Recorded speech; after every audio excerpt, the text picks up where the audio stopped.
Hello, my fellow constituents of Arizona's 6th Congressional District. I wanted to come to you today to talk about developments that we've seen with Congressman Representative David Schweikert. As some of you have seen, and if you haven't, we'll let you know the news here today, he has now admitted guilt, accepted guilt on 11 violations.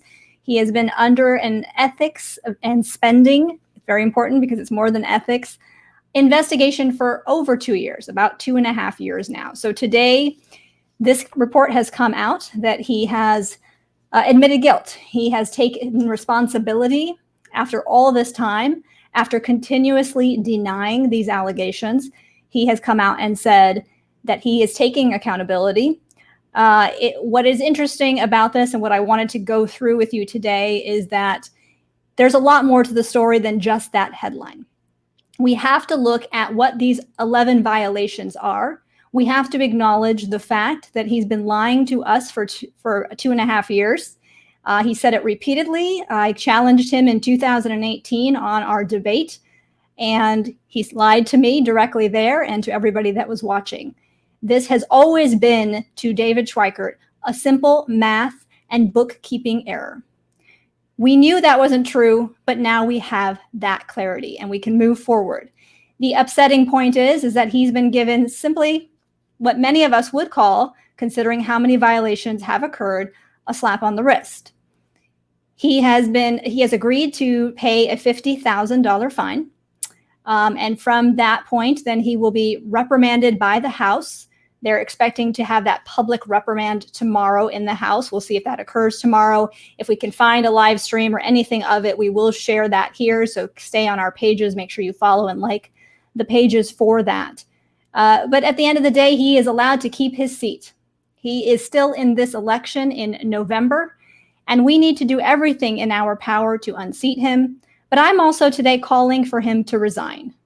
I'm going to go through the 11 points, or some of the points and some of the things that he's been accused of, and what I think is one of the most egregious points of all of this. And so if you haven't read the report, there's a lot to it. We can put some of the links in the chat here for those of you that are watching, those of you who want to share this for after. I just wanted to break it down because there's been a lot of questions that we've been receiving today about what does this mean? Does he just get away with it? And so one of the findings was that he failed to take reasonable steps to ensure that his campaign committee was in compliance with all laws and standards. So this is the overarching idea of being compliant with federal laws and campaign finance laws. The interesting thing here, and we've known this for some time, but it's important to note, is that while the investigation has gone on for 2 years, the findings go all the way back to 2010. From 2010 to 2017, and in some cases, July of 2018, when this first came out, that's when these allegations really took place, and now he's admitted them, so they're not allegations anymore. So in many cases, he has misspent that money. He has handled things inappropriately in his office. He's misused campaign funds for personal purposes. He's misused his members' representational allowance and not had oversight of that.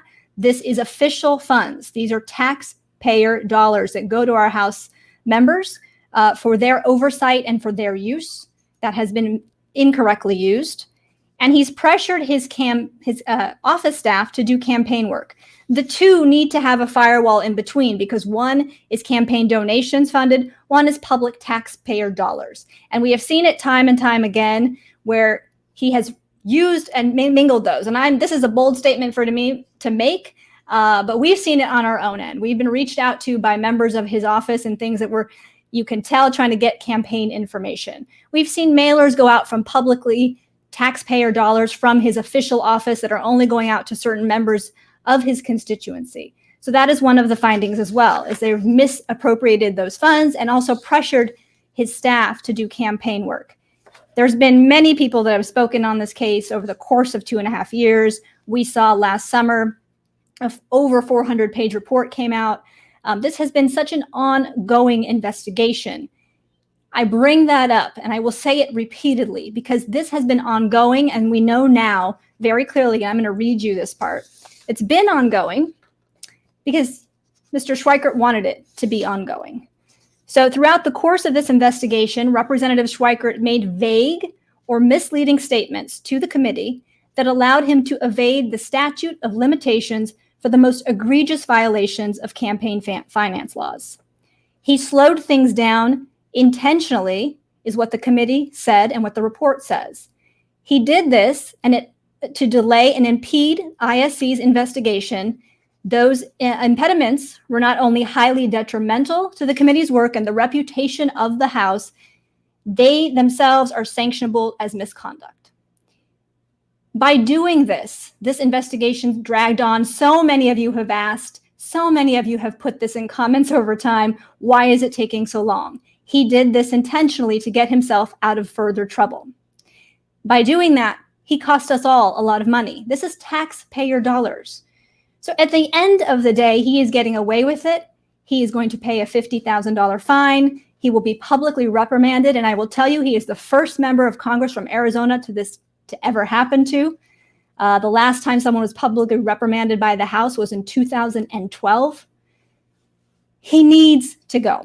So I am demanding his resignation today very clearly.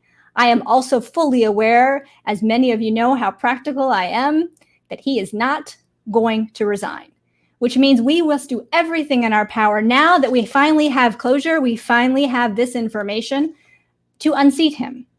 And I am prepared to do that 100%. Because in 2018, when I challenged him in that live debate, we didn't have all this information.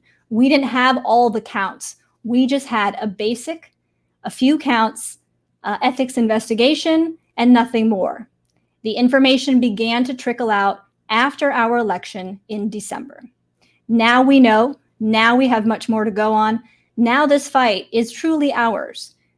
In every previous term until the one that we ran, David Schweikert won this seat by an average of 27 points. We closed that to just 10 points.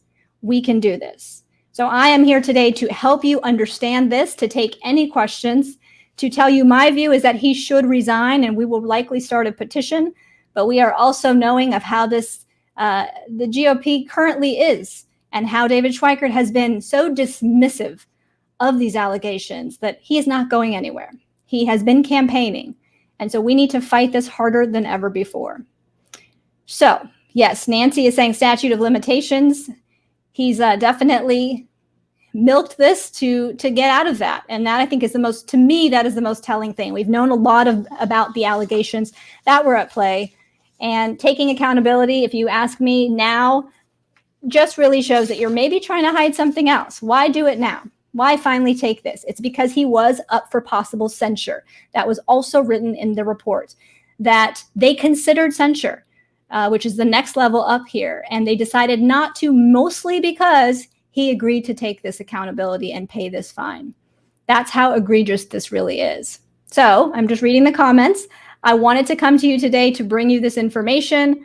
I thank you all for the support as we continue to work towards this very important change in our district.